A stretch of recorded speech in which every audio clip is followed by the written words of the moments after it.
پوٹوہار میں کپاس کے یہ لہلہاتے کھیت کسی معجزے سے کم نہیں۔ نہری پانی سے محروم اس خطے کے کسانوں نے اونچے نیچے ٹیلوں پر کپاس کی کاشت کا کبھی سوچا تک نہیں تھا، لیکن پاکستانی اور چینی زرعی ماہرین نے ناممکن کو ممکن کر دکھایا۔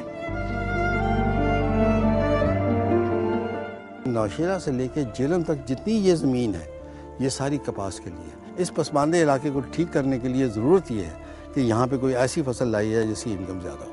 مزے کی بات یہ ہے کہ خطہ پوٹوہار میں کپاس اگانے کے لیے کیمیائی کھاد کی ضرورت ہے، نہ کیڑے مار سپرے کا جھنجٹ، اور پیداوار بھی ملک کے دوسرے علاقوں سے کہیں زیادہ۔ پیداواری ہدف ہے وہ وہاں پہ 22 من ہوتی ہے، یہاں پہ 80 من ہے کو، تو یہ پودا پڑتا ہے 1 روپے کا، اور ایک پودے سے اس کو فائدہ کم از کم 6000۔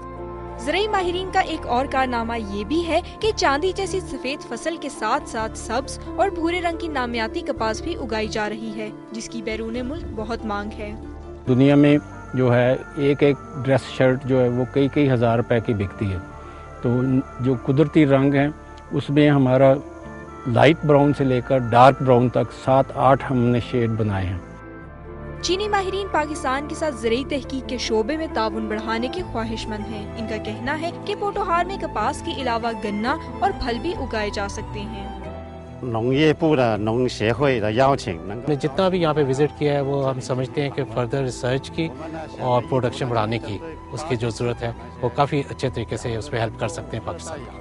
پوٹوہار میں کپاس کاشت کرنے کا ایک فائدہ یہ بھی ہے کہ یہاں پر ماحولیاتی اور موسمیاتی تبدیلیوں کے نتیجے میں سیلاب جیسی آفات کا خطرہ کم ہے۔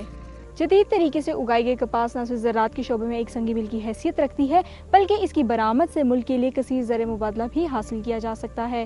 کیمرہ مین اویس قاضی کے ساتھ رباب حسین، سما ٹھوک حفیظ اللہ، راولپنڈی۔